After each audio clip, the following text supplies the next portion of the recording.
Glenn Wego po, mga kapuso, malungkot pong balita dahil pumanaw na po ang isa sa tatlong estudyante na nabagsakan po ng debris dito po sa condominium sa Tomas Morato sa Quezon City. Kung maalala nyo po, nangyari po ito nung hapon noong August 12. Kinumpirma po ni Jason Baldonado, yung tatay ho ng biktima, yung pagpanaw po ng kanyang 12 anyos na anak. Habang wala pa po tayong confirmation kaugnay po sa sitwasyon, nung isa pa rin po na grabe o napuruhan po dito po sa nangyaring ang trahedya noong August 12. Kung maalala po ninyo mga kapuso, ay nanggaling po sa convenience store dito po sa labas ng condominium o malapit sa condominium, yun pong tatlong bata, yung magkakaklase, puro sila 12 years old.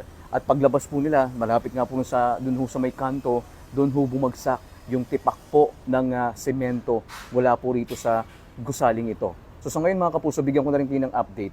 Dito ho, gumagawa na ho ng canopy, no? Ito po yung condominium. Ito po yung daraanan ng tao. Yung canopy ho yan. Yan. Kung makikita nyo ho, may canopy na ho rito.